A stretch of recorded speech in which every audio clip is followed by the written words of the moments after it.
We often measure an empire's strength by its armies, its wealth, or its monumental architecture. But there is a quieter power, less visible, yet far more decisive for a civilization's survival: control over the narrative. The power to decide what is true, what is false, and what history is allowed to remember. The greatest empires understood this well. Control the past, and you shape the future. Control the scroll, and you shape the mind. Our journey, the Library of Shadows, explores the hidden conflicts fought over knowledge, wars of censorship, suppression, and selective preservation. Today, we begin with the Great Erasure, the deliberate political effort by ruling powers to eliminate inconvenient truths, silence opposition, and rewrite history in their own favor. This is not simply about burning books or destroying libraries. It is about eliminating the idea that truth can exist outside the authority of the state. For many empires, stability depended on the illusion of eternal, unquestionable power, and facts that challenged that illusion were the most dangerous enemy of all. The Roman Empire, a master of political control, perfected historical erasure through a practice known as Damnatio Memoriae, the condemnation of memory. This was not merely a punishment. It was an official attempt to delete a person from history itself. When a senator, general, or emperor was declared a traitor or a threat to the state, the Senate could invoke this decree. Death was not enough. The state sought to destroy remembrance. Physical erasure. Statues were torn down or defaced, faces chiseled away from monuments, and names scraped from public inscriptions. Archival purge. Official records, decrees, and inscriptions bearing the condemned name were destroyed. Their likeness vanished from coins. Legal oblivion. Wills were annulled, property seized, and descendants were often barred from using the family name. The objective was brutally simple: to leave a historical vacuum where a person once existed. Future generations might encounter a headless statue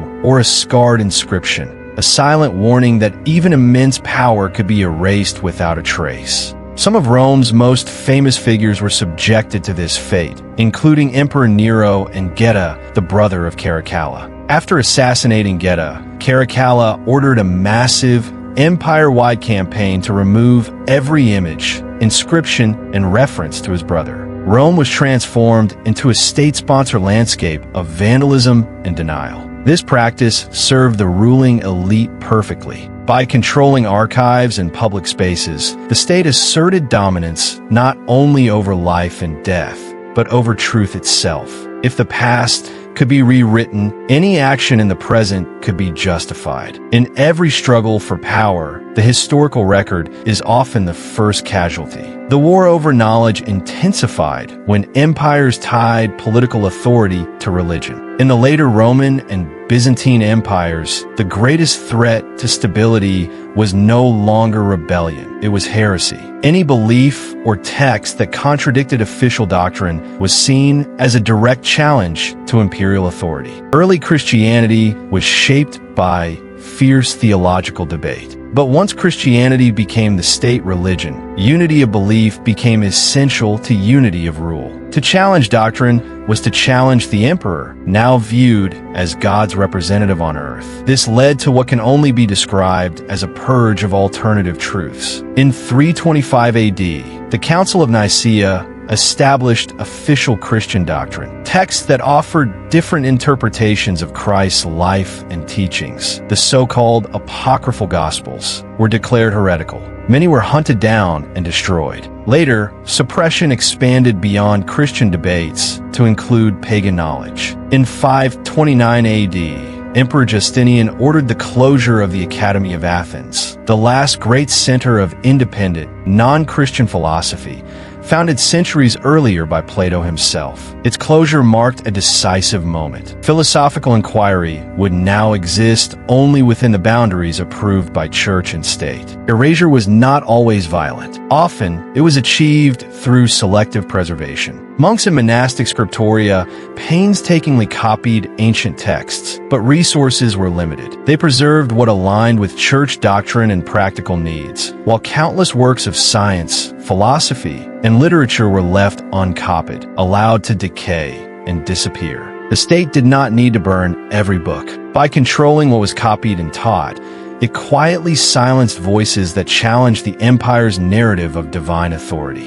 In China, the struggle over knowledge took a different form. Rather than widespread destruction alone, emperors relied on standardization and absorption. A unified body of approved knowledge was seen as essential for governing a vast and diverse empire. The most infamous example occurred during the Qin dynasty under Emperor Qin Shi Huang in 213 BC. Seeking absolute control, he ordered the burning of books and the suppression of scholars whose teachings contradicted legalist ideology. Historical records and philosophical works not aligned with Qin authority were destroyed, forcing reliance on imperial decrees alone. While the destruction was not total, the intent was unmistakable: to sever the people from their regional histories and philosophical traditions. In effect, history would begin with the Qin. Later dynasties refined this approach through the creation of the imperial canon, state-sponsored collections that defined what knowledge was legitimate. These encyclopedic works preserved enormous amounts of material, but they also acted as a filter. Texts excluded from the canon lost authority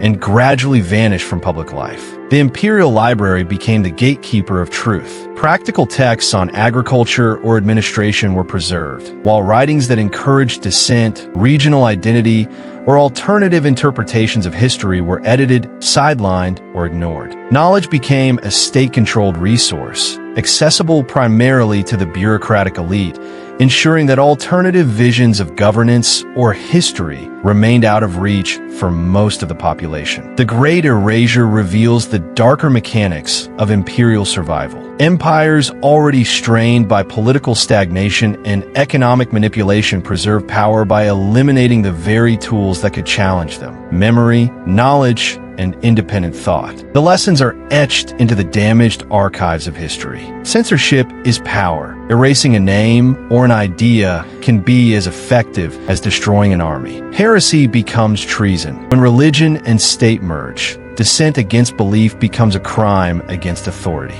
Standardization silences. Control over what is copied, preserved, and taught allows mass manipulation of memory. These acts of erasure have left permanent gaps in our understanding of the past. We will never know what insights were lost when the Academy of Athens closed, or what truths vanished with the destruction of condemned records and forbidden texts. In the next chapter of the Library of Shadows, we move from political erasure to physical destruction. We will explore the book thieves, the moments when great libraries like Alexandria and Baghdad became targets of conquest, and knowledge itself became the ultimate prize of war.